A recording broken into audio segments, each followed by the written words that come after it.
जय श्री कृष्ण। मित्रों, दोस्तों, यह जीवन बहुत अजीब है। कभी हंसी में डूबा हुआ, कभी आंसुओं में भीगा हुआ। कभी लगता है सब कुछ हमारे पास है, फिर भी मन खाली है। कभी कुछ नहीं होता लेकिन दिल सुकून से भर जाता है। आखिर ये जीवन है क्या और इसे जीना कैसे है? 5000 साल पहले कुरुक्षेत्र की भूमि पर भगवान श्री कृष्ण ने अर्जुन को यही प्रश्नों के उत्तर दिए। वह उत्तर आज भी उतने ही ताजे हैं, उतने ही जीवंत हैं। यही है श्रीमद् भगवद गीता। गीता कहती है, मनुष्य खुद ही अपना मित्र है और खुद ही अपना शत्रु। इसे हम एक राजा और बंदर के उदाहरण से समझ लेते हैं। एक राजा ने एक बंदर को पाला। राजा के आदेश से बंदर उसके कमरे की रखवाली करता था। एक दिन राजा सोया और बंदर ने सोचा, राजा को मक्खी परेशान कर रही है। बंदर ने गदा उठाई और मक्खी पर मारा। मक्खी तो उड़ गई लेकिन राजा घायल हो गया। यही मन है, अगर काबू में रहे तो मित्र है और अगर बेकाबू हो जाए तो शत्रु है। दूसरा वचन अनमोल है, उसे भी देख लेते हैं। कर्म ही पूजा है, कर्मण्येवाधिकारस्ते मा फलेषु कदाचन। इसका एक उदाहरण लेते हैं। एक विद्यार्थी पढ़ाई करता है। अगर वह हर समय सिर्फ परिणाम की चिंता करेगा, अरे पास होऊंगा या फेल, तो उसका ध्यान भटक जाएगा। लेकिन अगर वह सिर्फ पढ़ाई पर ध्यान दे तो परिणाम अपने आप अच्छे होंगे। कर्म करो, फल की चिंता मत करो। इसका हम उदाहरण लेते हैं। बांस का बीज बोने के बाद 5 साल तक कोई अंकुर नहीं निकलता। किसान रोज पानी देता है, देखभाल करता है। 5 साल बाद अचानक बांस 90 फीट तक बढ़ जाता है।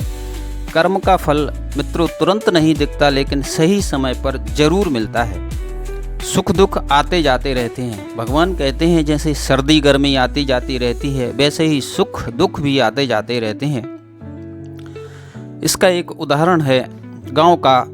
एक साधु, एक गांव में साधु रहते थे। किसी को लाभ होता तो लोग कहते बहुत अच्छा हुआ। साधु कहते देखो आगे क्या होता है। किसी को हानि होती तो लोग कहते बहुत बुरा हुआ। साधु फिर भी कहते देखो आगे क्या होता है। सुख और दुख दोनों अस्थायी हैं, और आज दुख है वही कल सुख का कारण बन जाता है। आत्मा अजर अमर है। नैनम छिंदन्ति शस्त्राणि नैनम दहति पावकः। दीपक बुझा सकता है पर आग की ऊर्जा खत्म नहीं होती। बल्ब फूट सकता है लेकिन बिजली समाप्त नहीं होती। शरीर मिट जाता है पर आत्मा शाश्वत है। जब गांधी जी का शरीर समाप्त हुआ, उनकी आत्मा और विचार आज भी जीवित हैं। यही आत्मा की अमरता है। समर्पण ही मुक्ति है। सर्वधर्मान परित्यज्य मामेकम शरणम व्रज। एक बच्चा खेलते खेलते गिर जाता है, तुरंत रोते हुए माँ की गोद में आ जाता है और माँ कहती है कुछ नहीं हुआ। जब हम भगवान की शरण में आते हैं तो जीवन का बोझ हल्का हो जाता है। जैसे गरीब सुदामा जब द्वारका पहुँचे तो उनके पास चावल के दाने थे, लेकिन भगवान कृष्ण ने उनकी भक्ति और समर्पण देखकर उन्हें अपार धन वैभव दे दिया। समर्पण ही सबसे बड़ी शक्ति है। स्थिर बुद्धि भी सबसे बड़ी शक्ति है। कैसे? स्थित प्रज्ञस्य का भाषा समाधि तस्या केशव। समुद्र की सतह पर लहरें उठती हैं लेकिन गहरे तल में शांति होती है। जीवन के तूफान बाहर होते हैं, लेकिन अगर भीतर की बुद्धि स्थिर हो जाए तो कोई संकट हमें नहीं हिला सकता। मीरा पर जहर की प्याली भेजी गई, लेकिन उन्होंने विश्वास के साथ उसे अमृत की तरह पी लिया। यह स्थिर बुद्धि और अटूट श्रद्धा की शक्ति है। भगवान का साथ हमेशा है। योगक्षेमम वहाम्याम। एक यात्री नदी पार कर रहा था। धारा तेज थी, वह डूबने ही वाला था। तभी नाविक ने हाथ बढ़ाया, मेरा हाथ पकड़ ले। यात्री ने जैसे ही हाथ थामा, वह सुरक्षित किनारे पहुंच गया। भगवान भी कहते हैं, जो मेरा स्मरण करता है मैं उसका योगक्षेम उठाता हूँ। द्रौपदी ने सबको पुकारा, कोई नहीं बच पाया। अंत में जब उसने श्री कृष्ण को पुकारा तब अनंत चीर प्रकट हुआ और उसकी लाज बच गई। भगवान का साथ आखिरकार अटूट है।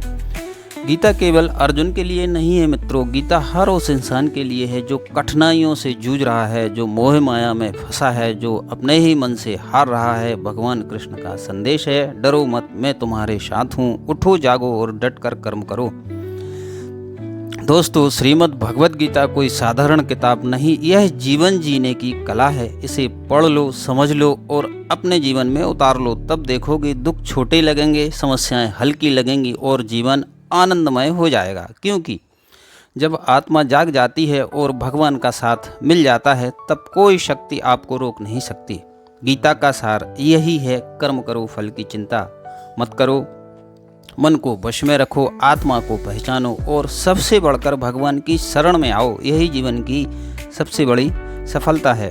दोस्तों, गीता का संदेश जितना आपका है उतना ही हर इंसान का है, इसलिए इसे फैलाना ही सबसे बड़ा पुण्य है। इसे लाइक और शेयर करिए और चैनल सब्सक्राइब कर लीजिए, ताकि अगली बार भी यह अमृत वचन आप तक पहुंचते रहें। और मित्रों, अंत में जय श्री कृष्ण जरूर लिखें। जय श्री कृष्ण। जीवन का असली सौंदर्य हमारे व्यवहार में है। आदमी जैसा व्यवहार करता है वैसा ही उसका जीवन बनता है। परिवार में हमारा स्वभाव, समाज में हमारा आचरण और दुनिया के सामने हमारी छवि, ये सब हमारी सोच और संस्कार का दर्पण है। आइए आज हम जाने कि गीता में हमें व्यवहार की कौन कौन सी सीख मिल जाती हैं। परिवार में व्यवहार सबसे खास बात है। सबसे पहले बात परिवार की करते हैं। गीता कहती है कि परिवार हमारा पहला विद्यालय है। जिस तरह हम घर में रहते हैं वैसा ही स्वभाव धीरे धीरे पूरी दुनिया में भी दिखाई देता है। परिवार में हमें मधुर वाणी बोलनी चाहिए। कठोर शब्द घर के वातावरण को बिगाड़ देते हैं। माँ बाप का सम्मान करना चाहिए, क्योंकि गीता के अनुसार बड़े बुजुर्ग अनुभव और ज्ञान का स्रोत होते हैं। भाई बहनों के साथ प्रेम और सहयोग से रहना चाहिए। गीता का संदेश है कि मतभेद हो सकते हैं, लेकिन दिलों में बैरभाव नहीं होना चाहिए। पति पत्नी के संबंध में भी गीता का एक स्पष्ट संदेश है, कर्तव्यनिष्ठ रहो। पति अपने कर्तव्यों का पालन करे, पत्नी अपने। जब दोनों एक दूसरे को भावनाओं को मान कर एक साथ चलते हैं, तब घर सचमुच मंदिर बन जाता है। बच्चों के साथ प्रेम तो करें, लेकिन अनुशासन भी जरूरी है। गीता यही सिखाती है कि बिना अनुशासन के जीवन में संतुलन नहीं बनता। इस तरह अगर हम घर के भीतर नम्रता, प्रेम और कर्तव्य का पालन करेंगे तो परिवार स्वर्ग जैसा बनेगा। अब हम समाज में व्यवहार ले लेते हैं। अब आते हैं समाज पर। गीता कहती है कि इंसान अकेले नहीं जी सकता, समाज में रहकर ही इंसान की पहचान बनती है। समाज में हमें सहयोग और सेवा भाव से रहना चाहिए। किसी के साथ छल कपट ना करें। गीता में श्री कृष्ण कहते हैं, सत्य और धर्म ही मनुष्य का असली आभूषण है। अगर कोई कठिनाई में है तो मदद करना ही हमारा धर्म है। समाज में हमें ऐसा आचरण करना चाहिए कि लोग हमें देखकर सीखें, जैसे साफ सुथरा व्यवहार, ईमानदारी और दूसरों के प्रति आदर। गीता यह भी कहती है कि हमें अहंकार छोड़ना चाहिए। समाज में अहंकारी व्यक्ति टिक नहीं पाता। याद रखिए, समाज वही है जहां हर कोई एक दूसरे का सहारा बनता है। अगर हम सब मिलकर सत्य, धर्म और करुणा से काम करें तो समाज अपने आप सुंदर और सुरक्षित बन जाएगा। पूरी दुनिया में व्यवहार भी देख लेते हैं।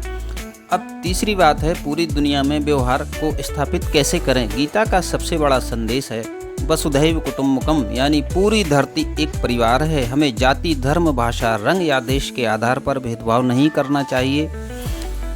हमें हर इंसान को आत्मा के रूप में देखना चाहिए, क्योंकि गीता कहती है कि आत्मा न कभी जन्म लेती है न मरती है। हर प्राणी में वही परमात्मा विद्यमान है। जब हम पूरी दुनिया को अपना परिवार मानेंगे तो शांति और भाईचारा अपने आप बढ़ेगा। विश्व के सामने हमें भारतीय संस्कृति की तरह अतिथि देवो भव का व्यवहार करना चाहिए। अगर हम दुनिया में प्रेम और करुणा फैलाएंगे तो हमारी पहचान भी उज्जवल होगी। व्यक्ति के दैनिक आचरण। अब बात आती है कि हम खुद कैसे उठे बैठें और व्यवहार करें। गीता कहती है व्यक्ति का हर कर्म योगमय होना चाहिए। सुबह उठकर प्रभु का स्मरण करें। साफ सुथरा रहना चाहिए, क्योंकि शुद्धता से मन भी पवित्र होता है। बैठने बोलने का ढंग नम्र होना चाहिए। भोजन सादा और सात्विक होना चाहिए। राजसिक और तामसिक भोजन से मन और व्यवहार दोनों बिगड़ जाते हैं। गीता हमें सिखाती है कि हर कार्य निस्वार्थ भाव से करें, मतलब कर्म करो लेकिन फल की चिंता मत करो। जब हम इस तरह उठना, बैठना, चलना, फिरना और व्यवहार करना सीख जाते हैं तो हमारे अंदर दिव्यता जागृत होने लगती है। तो मित्रों, श्रीमद् भगवत गीता हमें सिखाती है परिवार में प्रेम और कर्तव्य निभाओ, समाज में सेवा और सत्य से रहो, दुनिया के सामने भाईचारा और करुणा का उदाहरण बनो और अपने जीवन में हर क्षण को योगमय बनाओ। याद रखिए, व्यवहार ही इंसान की असली पहचान है। जैसा हमारा व्यवहार होगा वैसी ही हमारी दुनिया बनेगी। अगर हम गीता के इन सिद्धांतों को अपनाएंगे तो न केवल हमारा परिवार और समाज सुखी होगा, बल्कि पूरी दुनिया में शांति और आनंद का संदेश फैलेगा।